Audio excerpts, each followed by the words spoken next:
जय श्री कृष्ण। राधे राधे। भगवान आप सबका भला करे। आपण देखुचंती एस्ट्रो सीएस नारायण। जेमिति कि आपण जानिथिबे मे 1 2024 पर देवगुरु बृहस्पति राशि परिवर्तन करने को जाउछंती।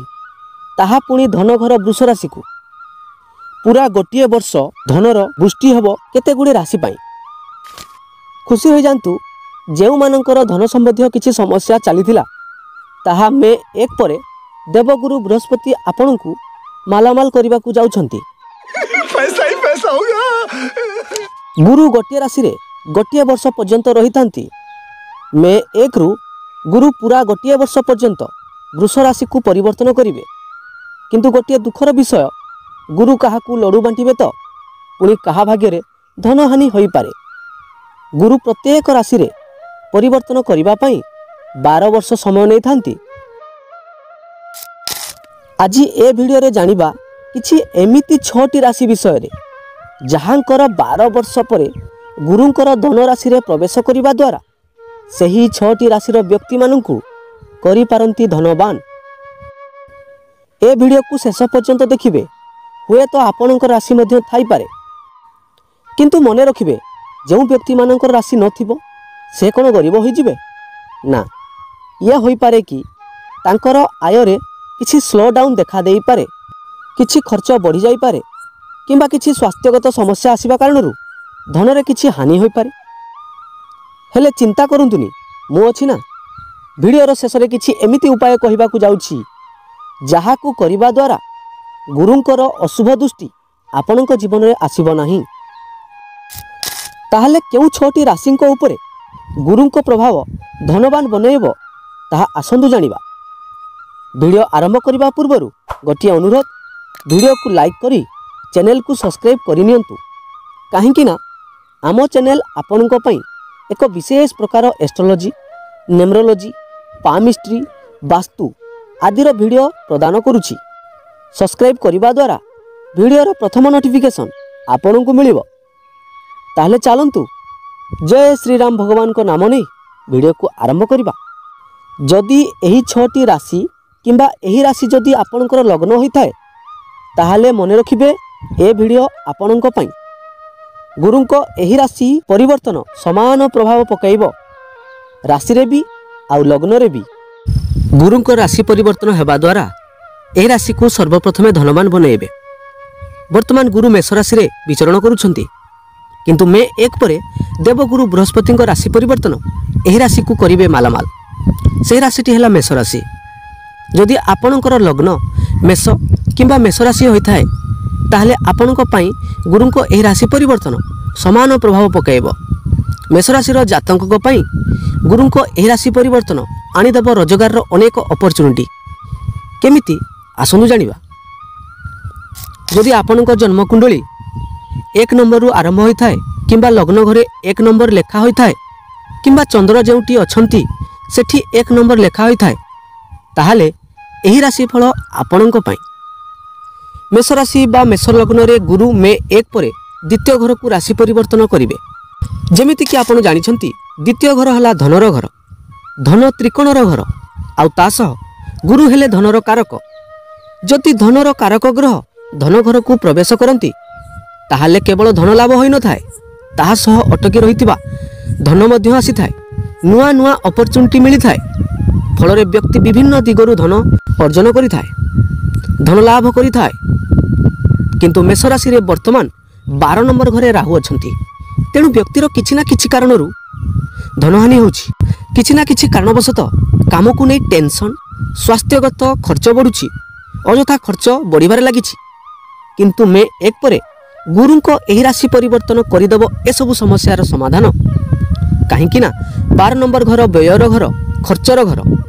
एही घरे राहु बसिथिबा कारणरू अଯଥା टेंशन मन रे आसी थाए, अଯଥା खर्च बढ़ी थाए। राहु जेतेबेले 12 नंबर घरे बसी थाए मन रखिथिबे राहु व्यक्ति को केबे भी शांति रे रखै देबो नाही। जो फाइनेंशियल प्रॉब्लम आज पर्यंत आपन को आसुथिला ताहा एही गुरुंको राशि परिवर्तन फल रे सब किछि दूर होई जिवो। द्वितीय घरु आमे फैमिली को मध्य देखि थाउ। जदि आज पर्यंत आपनक परिवार रे किछि समस्या थिला ताहा मध्य गुरुंको ए राशि परिवर्तन हेबा जोगु सब दूर होई। गुरु होउछंती धनर कारक। जेतेबेले गुरु द्वितीय घर को राशि परिवर्तन करिथांती देखिबे धनर विशेष आगमन होइथाय। गुरुंको बिना शुभ दृष्टि धन आगमनर चिंता मध्य करि परिबे नाही। ताहा सह गुरुंको नवम दृष्टि दशम घर को पड़िबो। तेणु पूर्वरु कैरियर पई जो समस्या गुड़िक थिला ताहा मध्य दूर होई जिवो, किंतु गोटे कंडीशन रे जे बारंबार प्रयास करने को पड़िबो। कारण गुरु भाग्य दृष्टि रे कैरियर घर को देखुचंती, नीच दृष्टि रे देखुचंती। तेणु किछि परिश्रम करने को पड़िबो। आपण जदि टिके भी परिश्रम करिवे तार फल बराबर मिलिबो। ता सह गुरुंको पंचम दृष्टि षष्ठ घर को बा षष्ठ राशि रे पड़िबो। ताहले मन रखिबे मे 1 परे पूर्वरु जो ऋण थिला शत्रुर भय थिला ताहा मध्य दूर होई जिवो। ताहा सह पुणी गुरुंको सप्तम दृष्टि अष्टम घर को पड़ुछि, जहा द्वारा बड़रू बड़ विपदरू आपण रक्षा पाई जिवे। किंबा पूर्वरु जो रोगरे पीड़ित थिले ताहा मध्य दूर होई जिवो। गुरुंको एही राशि परिवर्तन जोगु मेष राशि व्यक्तिंको पई समस्त समस्या दूर होबा सह विशेष धन प्राप्ति हेबो। ताहा सह अनेक गुड़िए अपरचुनिटी मध्य आनीदेव। ताहले एबे आसंतु जानिबा द्वितीय राशि विषय रे। गुरुंको एही राशि परिवर्तन कर्कट राशि और कर्कट लग्न व्यक्तिंको पई मध्य आनीदेव अनेक खुशी और समृद्धि। केमिति आसंतु जानिबा। जदि आपणक जन्म कुंडली रे लग्न घरे 4 नंबर थाए किंबा जेउठी चंद्र बसिथिबे सेठी 4 नंबर लेखा होइतिबो ताहले एही राशिफल आपणक पई। कर्कट राशि रे गुरु मे 1 2024 परे 11 नंबर घर को राशि परिवर्तन करिवे। 11 नंबर घर हला लाभर घर। भाग्यर राशि स्वामी हेले गुरु। जेतेबेले भाग्यर कारक ग्रह धन घर को किंबा 11 नंबर बा लाभ घर को आसीथांती याकू महाधनी जोग कहंती।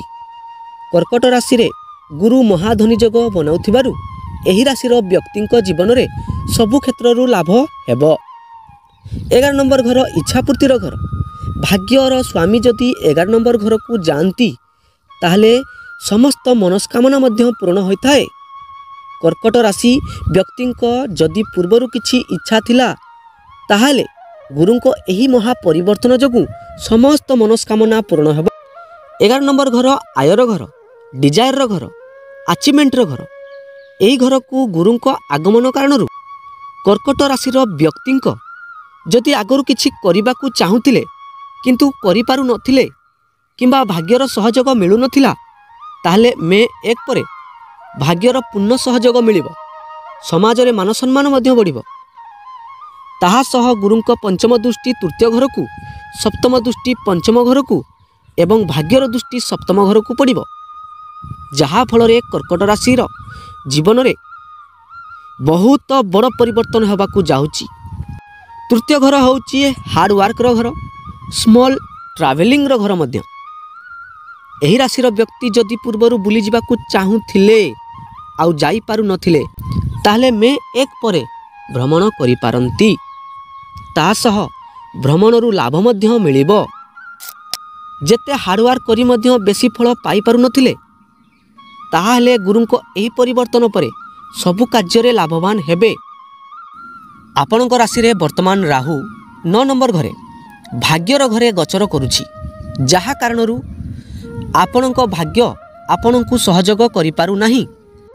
आपण लक्ष्य करिथिबे आपणक प्रत्येक काम रे बाधा आसुथिबो कि एमिति किछि काम थिबो जहा अति सहज किंतु सही काम आपणकू अति कष्ट रे मिलुथिबो। जेउ काम अति सहज रे हेबा कथा ताहा तो आपण भाबुचंती किंतु सही काम लेट रे होउछि। भाग्यर सहयोग आपणकू मिली पारु नाही। आपणक सांग साथी सही काम को अति सहज रे करि पारुछंती किंतु सही काम आपण कला बेलकू सही काम होई पारु नाही। आपणकू सही काम करिबा पई भय लागुछि किंतु एई सबुर समाधान मे 1 परे होई जिवो। काहेकि ना गुरुंको एही परिवर्तन कारणरू सबु समस्या दूर होई जिवो। मे 1 परे आपण फाइनेंशियली बहुत स्ट्रांग होई जिवे। ता सह राहुर सप्तम दृष्टि तृतीय घर को पड़ुछि, जहा कारणरू आपणकर पराक्रम को नष्ट करि दउछि। प्रथमतः राहु भाग्य घरे रही आपणकू दुर्बल करुछि। द्वितीयतः द्वितीय घर को दृष्टि देवा कारणरू ଯେତେ ପରିଶ୍ରମ କରି ମଧ୍ୟ ଆପଣଙ୍କୁ ଫଳ ମିଳିପାରୁନାହିଁ। ଆପଣ କରୁଛନ୍ତି ପରିଶ୍ରମ, ଫଳ ଅନ୍ୟ କାହାକୁ ମିଳୁଛି। ଏଗୁଡ଼ା ଆପଣ ନୋଟିସ୍ କରିପାରୁଥିବେ। ପରିଶ୍ରମ ତ ଆପଣ କରୁଛନ୍ତି, କିନ୍ତୁ ତାର ମୂଲ୍ୟ ଯେତେ ମିଳିବା କଥା ତାହା ମିଳିପାରୁନାହିଁ। କିନ୍ତୁ ଗୁରୁଙ୍କ ପଞ୍ଚମ ଦୃଷ୍ଟି ଯେତେବେଳେ ପଡ଼ିବ ତୃତୀୟ ଘରକୁ, ମେ 1 ପରେ ଏସବୁ ସମସ୍ୟା ମଧ୍ୟ ଦୂର ହୋଇଯିବ। ତା ସହ ଗୁରୁଙ୍କ ରାଶି ପରିବର୍ତ୍ତନ ହେବା ଫଳରେ ଗୁରୁଙ୍କ ସପ୍ତମ ଦୃଷ୍ଟି ସନ୍ତାନ ଘରେ ବା ପଞ୍ଚମ ଘରେ ପଡ଼ୁଥିବାରୁ ଯାହାଙ୍କୁ ସନ୍ତାନ ସୁଖ ମିଳିପାରୁନଥିଲା ତାଙ୍କୁ ସନ୍ତାନର ସୁଖ ମଧ୍ୟ ମିଳିବ। ଯେଉଁମାନେ ସନ୍ତାନ ପାଇଁ ପ୍ଲାନିଂ କରୁଥିଲେ ତାଙ୍କୁ ସନ୍ତାନ ପ୍ରାପ୍ତି ହେବ। ପଞ୍ଚମ ଘର ବିଦ୍ୟାର ଘର, ଲଭ୍ ଲାଇଫ୍ର ଘର ମଧ୍ୟ। ତେଣୁ ପିଲାମାନଙ୍କର ବିଦ୍ୟାରେ ଉନ୍ନତି ହେବ, ଶିକ୍ଷା କ୍ଷେତ୍ରରେ ଭଲ ପ୍ରଦର୍ଶନ କରିବେ। ଗୁରୁଙ୍କ ନବମ ଦୃଷ୍ଟି ବିବାହ ଘରକୁ ପଡ଼ୁଥିବାରୁ ଯାହାଙ୍କର ବିବାହରେ ବିଳମ୍ବ ହେଉଥିଲା କିମ୍ବା ବିବାହ ଭାଙ୍ଗି ଯାଉଥିଲା ତାଙ୍କର ଗୁରୁଙ୍କ ଏହି ପରିବର୍ତ୍ତନ ଯୋଗୁଁ ସବୁ ସମସ୍ୟା ଦୂର ହୋଇଯିବ। ଆପଣଙ୍କର ବ୍ୟବସାୟରେ କିଛି ସମସ୍ୟା ଥିଲା କିମ୍ବା ଆପଣଙ୍କର ବ୍ୟବସାୟ ଭଲ ଭାବରେ ଚାଲୁନଥିଲା, ତାହେଲେ ଗୁରୁଙ୍କ ଏହି ସପ୍ତମ ଦୃଷ୍ଟି ଆପଣଙ୍କର ବ୍ୟବସାୟକୁ ଗ୍ରୋଥ୍ କରିଦେବ। ବ୍ୟବସାୟର ସମସ୍ତ ସମସ୍ୟା ଦୂର କରିଦେବ। ତାହା ସହ ବ୍ୟବସାୟରେ ଉନ୍ନତି ଓ ଲାଭ ହେବ। ଆପଣ କୌଣସି ଗାଡ଼ି କିମ୍ବା ପ୍ରପର୍ଟି କିଣିବା ପାଇଁ ଚାହୁଁଥିଲେ ତାହା ମଧ୍ୟ କିଣିପାରିବେ। ଓଭରଅଲ୍ କହିବାକୁ ଗଲେ ଗୁରୁଙ୍କ ଏହି ରାଶି ପରିବର୍ତ୍ତନ କର୍କଟ ରାଶିର ବ୍ୟକ୍ତିମାନଙ୍କୁ ମାଲାମାଲ କରିବାକୁ ଯାଉଛି। ଏହି ସୂଚୀରେ ତୃତୀୟ ରାଶି ହେଲା ସିଂହ ରାଶି। ଯଦି ଆପଣଙ୍କର ଲଗ୍ନ 5 ନମ୍ବରରୁ ଆରମ୍ଭ ହୋଇଥାଏ କିମ୍ବା ଚନ୍ଦ୍ର ଯେଉଁଠି ଅଛନ୍ତି ସେଠି 5 ନମ୍ବର ଅଛି, ତାହେଲେ ଏହି ରାଶିଫଳ ଆପଣ ଦେଖନ୍ତୁ। ଗୁରୁଙ୍କ ଏହି ରାଶି ପରିବର୍ତ୍ତନ ଏହି ରାଶିର ବ୍ୟକ୍ତିମାନଙ୍କୁ କିପରି ଶୁଭ ଫଳ ଦେବ ଆସନ୍ତୁ ଜାଣିବା। ଏହି ରାଶିରେ ଗୁରୁ ହେଲେ ପଞ୍ଚମ ରାଶିର ସ୍ୱାମୀ। ମେ 1 ପରେ ଗୁରୁ ନବମରୁ ଦଶମ ରାଶିକୁ ପ୍ରବେଶ କରିବେ। ଆପଣ ତ ଜାଣିଛନ୍ତି ଦଶମ ଘର ହେଲା କ୍ୟାରିୟରର ଘର। ପୂର୍ବରୁ ଯଦି କ୍ୟାରିୟରକୁ ନେଇ କିଛି ସମସ୍ୟା ଥିଲା କିମ୍ବା କ୍ୟାରିୟର ସେଟ୍ ହୋଇପାରୁନଥିଲା, ତାହେଲେ ମେ 1 ପରେ ସବୁ ଦୂର ହୋଇଯିବ। ତା ସହ ଗୁରୁଙ୍କ ଏହି ରାଶି ପରିବର୍ତ୍ତନ, ତା ସହ ଗୁରୁ ଏହି ରାଶି ପାଇଁ ଅଷ୍ଟମର ସ୍ୱାମୀ ମଧ୍ୟ। ଗୁରୁଙ୍କ ଦଶମ ରାଶିରେ ଗୋଚର ହେବ। କିଛି ଏଷ୍ଟ୍ରୋଲୋଜର ଏହାକୁ ଅଶୁଭ ବୋଲି କହିଥାନ୍ତି, କିନ୍ତୁ ଗୋଟିଏ ଦୃଷ୍ଟିକୋଣରୁ ଦେଖି ପ୍ରେଡିକ୍ସନ୍ କରିବା ମୋ ମତରେ ହୁଏତ ଭଲ ନୁହେଁ। ଗୁରୁ ଦଶମରେ ରହିବା ଦ୍ୱାରା ଆପଣ କିଛି କରିପାରିବେ ନାହିଁ, ଏପରି କହିବା ଦ୍ୱାରା ହୁଏତ ବ୍ୟକ୍ତିର ମୋରାଲ ଥିଙ୍କିଂ ଡାଉନ୍ ହୋଇପାରେ। ସେ ଯେଉଁ ପରିଶ୍ରମ କରିବା କଥା ସେହି ପରିଶ୍ରମ ସେ କରିପାରିବ ନାହିଁ। ଦଶମ ଘରେ ଗୁରୁଙ୍କ ଗୋଚର ହେବା ସେହି ରାଶି ପାଇଁ କିମ୍ବା ସେହି ଲଗ୍ନ ପାଇଁ ଅଶୁଭ ହୋଇନଥାଏ। ଯେଉଁ ରାଶି ବା ଲଗ୍ନରେ ଗୁରୁ କାରକ ଅଟନ୍ତି, ସିଂହ ରାଶି ପାଇଁ ଗୁରୁଙ୍କ ଗୋଚର ସେହି ବ୍ୟକ୍ତିମାନଙ୍କ ପାଇଁ ଶୁଭ ଫଳ ଦେବ ଯେଉଁମାନେ ସରକାରୀ ଚାକିରି ପାଇଁ ପରିଶ୍ରମ କରୁଛନ୍ତି କିମ୍ବା ଯେଉଁମାନେ ଗଭର୍ଣ୍ଣମେଣ୍ଟ ଜବ୍ରେ ପୂର୍ବରୁ ଅଛନ୍ତି। ତାଙ୍କ ପାଇଁ ଗୁରୁଙ୍କ ଏହି ଗୋଚର ଏକ ନୂଆ ଅପରଚ୍ୟୁନିଟି ଆଣିଦେବ। ଯଦି ଆପଣଙ୍କର ପ୍ରମୋସନ୍ ହୋଇପାରୁନଥିଲା ତାହେଲେ ପ୍ରମୋସନ୍ ହୋଇପାରେ, କିମ୍ବା ଅନେକ ପରିଶ୍ରମ ପରେ ମଧ୍ୟ ଗଭର୍ଣ୍ଣମେଣ୍ଟ ଜବ୍ ହୋଇପାରୁନଥିଲା ତାହେଲେ ଏହାର ସମସ୍ୟା ମଧ୍ୟ ଦୂର ହୋଇଯିବ। ଗୁରୁ ଆପଣଙ୍କ ଅଷ୍ଟମର ସ୍ୱାମୀ ଅଟନ୍ତି। ତେଣୁ ବେଳେବେଳେ ଦେଖିଥିବେ ଯେ ଆପଣଙ୍କୁ ଯେତେବେଳେ କିଛି ସମସ୍ୟା ଆସୁଥିବ ଆପଣ ଯେତେ ଚେଷ୍ଟା କଲା ପରେ ମଧ୍ୟ ତାର ସମାଧାନ ବାଟ ଆପଣଙ୍କୁ ମିଳୁନଥିବ। ଯଦି ଏହି ସମସ୍ୟା ପୂର୍ବରୁ ଚାଲି ଆସୁଥିଲା, ଗୁରୁଙ୍କ ଏହି ଗୋଚର ଆପଣଙ୍କର ଏହି ସମସ୍ୟାକୁ ମଧ୍ୟ ଦୂର କରିଦେବ। ଏହି ଗୁରୁଙ୍କ ଗୋଚର କାରଣରୁ ଏହି ରାଶିର ବ୍ୟକ୍ତି ନିଜର ନଲେଜ ଆକର୍ଡିଂ ସବୁ ସମସ୍ୟାର ସମାଧାନ ବାହାର କରିବେ। କିନ୍ତୁ ସିଂହ ରାଶିର ବ୍ୟକ୍ତିଙ୍କୁ କେବଳ ଜଣେ ସମସ୍ୟା ଦେଇପାରନ୍ତି, ତାହା ହେଲା ଅଷ୍ଟମ ଘରେ ବସିଥିବା ରାହୁ। ରାହୁ ଯେତେବେଳେ 6, 8 ଓ 12 ନମ୍ବର ଘରେ ଗୋଚର କରିଥାଏ ସେହି ବ୍ୟକ୍ତିକୁ ସମସ୍ୟା ଉପରେ ସମସ୍ୟା ଦେଇଥାଏ। କୌଣସି ବି କାମରେ ଗୋଟିଏ ଥରକେ ପୁରା କରାଇ ନଥାଏ। ବାରମ୍ବାର ଚେଷ୍ଟା କଲା ପରେ କିଛି ଫଳ ମିଳିନଥାଏ। ଏମିତି ବି ଅଷ୍ଟମ ଘର ହେଲା ରାହୁର ଫେଭରାଇଟ୍ ଘର। ଆପଣ ଯେତେ ଭଲ ପରିଶ୍ରମ କରନ୍ତୁ ନା କାହିଁକି ଫଳ ତ ଆପଣଙ୍କୁ ଓଲଟା ମିଳିବ। ତା ସହ ରାହୁଙ୍କ ସପ୍ତମ ଦୃଷ୍ଟି ଦ୍ୱିତୀୟ ଘରକୁ ପଡ଼ୁଛି। ତେଣୁ ଆପଣଙ୍କ ପରିବାରରେ ଅଶାନ୍ତି ଦେଖା ଦେଉଥିବ। ଧନରେ ହାନି କରିଥାନ୍ତି ରାହୁ, କିନ୍ତୁ ଖୁସି ହୋଇଯାଆନ୍ତୁ ଗୁରୁଙ୍କ ଏହି ରାଶି ପରିବର୍ତ୍ତନ ରାହୁଙ୍କ ଏହିସବୁ ସମସ୍ୟା ଠାରୁ ଆପଣଙ୍କୁ ଦୂର କରିଦେବ। ରାହୁ କାରଣରୁ ଆପଣଙ୍କୁ କଥା କଥାରେ ଏମିତି କିଛି ବ୍ୟକ୍ତି ମିଳିଯାଉଥିବେ ଯାହାଙ୍କ କାରଣରୁ ମୁଣ୍ଡ ଖରାପ ହୋଇଯାଉଥିବ। ଆପଣଙ୍କୁ ରୋଜଗାର ମିଳୁନଥିବ। ଯଦି ପୂର୍ବରୁ ଧନହାନି ହେଉଥିଲା, ସ୍ୱାସ୍ଥ୍ୟରେ କିଛି ସମସ୍ୟା ଥିଲା, ତାହା ମେ ପରେ ସବୁ ଦୂର ହୋଇଯିବ। ଗୁରୁଙ୍କ ଏହି ଗୋଚର ଫଳରେ ଗୁରୁଙ୍କ ପଞ୍ଚମ ଦୃଷ୍ଟି ଆପଣଙ୍କ ଧନ ଘର ବା ଦ୍ୱିତୀୟ ଘରେ ପଡ଼ିବ, ଯାହା ଫଳରେ ଆପଣଙ୍କର ପରିବାରରେ କିଛି ସମସ୍ୟା ଥିଲା କିମ୍ବା ମନ ଅଶାନ୍ତ ରହୁଥିଲା କିମ୍ବା ରୋଜଗାରରେ କୌଣସି ପନ୍ଥା ମିଳୁନଥିଲା, ଧନ ସମ୍ବନ୍ଧୀୟ କିଛି ସମସ୍ୟା ଥିଲା, ସବୁ ଦୂର ହୋଇଯିବ। ନୂଆ ନୂଆ ଅପରଚ୍ୟୁନିଟି ମିଳିବ। ତାହା ସହ ଗୁରୁଙ୍କ ସପ୍ତମ ଦୃଷ୍ଟି ଚତୁର୍ଥ ଘରେ ପଡ଼ିବ ଏବଂ ନବମ ଦୃଷ୍ଟି ଷଷ୍ଠ ଘରେ ପଡ଼ିବ। ଫଳରେ କିଛି ନୂଆ ସମ୍ପତ୍ତି କିଣିପାରନ୍ତି। ସମାଜରେ ମାନସମ୍ମାନ ବଢ଼ିପାରେ। ଋଣ ପୂର୍ବରୁ ଯଦି ଥିଲା କିମ୍ବା ଶତ୍ରୁର ଭୟ ଥିଲା, ସବୁ ଦୂର ହୋଇଯିବ। ଚାକିରି କ୍ଷେତ୍ରରେ ପୂର୍ବରୁ କିଛି ସମସ୍ୟା ଯଦି ଥାଏ, ତାହା ମଧ୍ୟ ଦୂର ହୋଇଯିବ। ମୋଟାମୋଟି କହିବାକୁ ଗଲେ ଗୁରୁଙ୍କ ଏହି ରାଶି ପରିବର୍ତ୍ତନ ସିଂହ ରାଶି ପାଇଁ ଅପରଚ୍ୟୁନିଟି ଆଣିଦେବ, ସମ୍ପତ୍ତିର ସୁଖ ଦେବ, ଚାକିରିରେ ଉନ୍ନତି ଆଣିଦେବ। ବର୍ତ୍ତମାନ ଗୁରୁ ଆପଣଙ୍କର ପଞ୍ଚମ ଘରର ସ୍ୱାମୀ, ତେଣୁ ଆପଣ କୌଣସି ନା କୌଣସି ମନ୍ଦିର ଯାଆନ୍ତୁ, ଆପଣଙ୍କର ପାଇଁ ମଙ୍ଗଳ ହେବ। ଏହି ସୂଚୀରେ ଚତୁର୍ଥ ରାଶି ହେଲା କନ୍ୟା ରାଶି। ଯଦି ଆପଣଙ୍କ ଜାତକ 6 ନମ୍ବରରୁ ଆରମ୍ଭ ହେଉଥାଏ କିମ୍ବା ଯେଉଁଠି ଚନ୍ଦ୍ରମା ଅଛନ୍ତି ସେଠି ଯଦି 6 ନମ୍ବର ଲେଖା ଥାଏ, ତାହେଲେ ଏହି ରାଶିଫଳକୁ ଆପଣ ଦେଖନ୍ତୁ। ଗୁରୁ ଏହି ରାଶିରେ ଭାଗ୍ୟ ଘରକୁ ମେ ପରେ ଆସିବେ। ଯେତେବେଳେ ଗୁରୁଙ୍କ ଭାଗ୍ୟ ଘରକୁ ଗୋଚର ହୋଇଥାଏ, ଏହାକୁ ଅତ୍ୟନ୍ତ ଶୁଭ ବୋଲି କୁହାଯାଏ। କନ୍ୟା ରାଶି ଓ କନ୍ୟା ଲଗ୍ନ ପାଇଁ ଗୁରୁ ସପ୍ତମ ଓ ଚତୁର୍ଥ ଘରର ସ୍ୱାମୀ ଅଟନ୍ତି। ଗୁରୁ ଏଠି କାରକ ନ ହୋଇ ମଧ୍ୟ ଯେହେତୁ କେନ୍ଦ୍ରର ରାଶି ସ୍ୱାମୀ ଭାଗ୍ୟ ଘରେ ବସିଛନ୍ତି, ତେଣୁ ଗୁରୁଙ୍କ ଏହି ରାଶି ପରିବର୍ତ୍ତନ ଆପଣଙ୍କୁ ଭାଗ୍ୟର ସହଯୋଗ ଦେବ। ଗୁରୁ ଏହି ରାଶିରେ ମେ ପରେ ଭାଗ୍ୟକୁ ପ୍ରବଳ କରିବେ, ଯାହା କାରଣରୁ ଭାଗ୍ୟ ବଳରେ କନ୍ୟା ରାଶିର ପୂର୍ବରୁ ଯେଉଁ ସମସ୍ୟା ଥିଲା ତାହା ଦୂର ତ ନିଶ୍ଚୟ ହେବ। ତାହା ସହ ଭାଗ୍ୟ ବଳରେ ଏହି ରାଶିର ବ୍ୟକ୍ତି ସବୁ କିଛି ପାଇବେ। ନୂଆ ନୂଆ ଅପରଚ୍ୟୁନିଟି ମିଳିବ। ଭାଗ୍ୟ କାରଣରୁ ଧନଧାନ୍ୟରେ ବୃଦ୍ଧି ହେବ।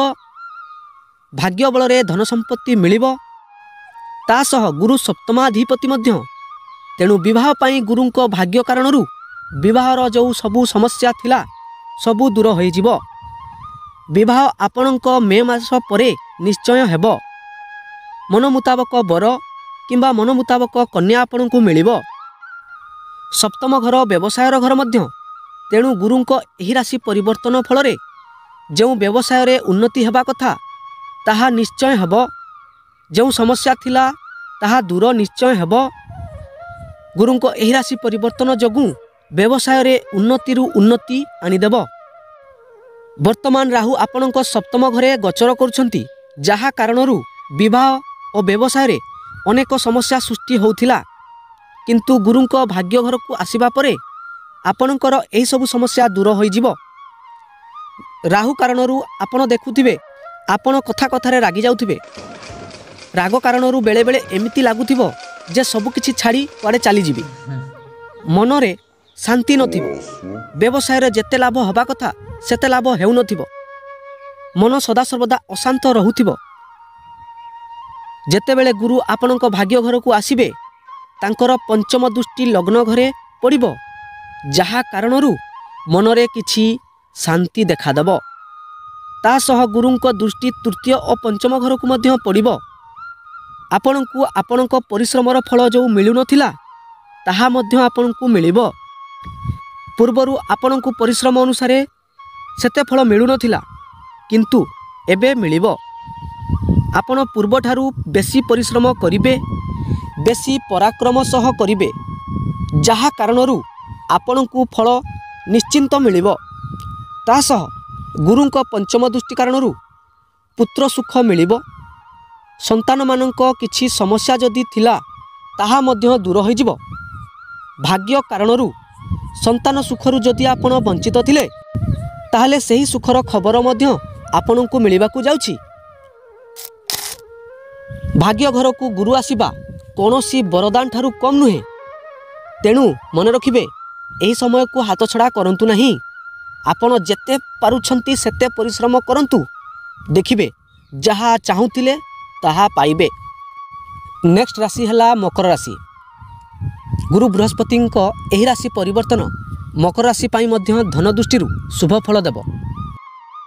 जदि आपणकर लग्न 10 नंबर रु आरंभ होता है किंबा चंद्र जेउठी अछंती सेठी 10 नंबर लेखा जाई थाए ताहले एही राशिफल आपणक पई।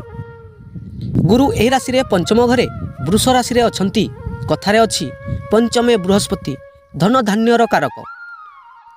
आपणक राशि रे गुरु कारक नुहंती किंतु धन कारक घरे थिबारु बहुत धन प्राप्त हब। आपणक तृतीय घर और 12 नंबर घर राशि स्वामी हेले गुरु, जे कि धन घरे थिबारु आपणकु पराक्रमी करिवे। जहा फल रे जेउ धनर समस्या चली आसुथिला ताहा मे 1 परे समाधान भी हब। ताहा सह प्रबल धन भी आसीबो, इनकम रो सोर्स आसीबो।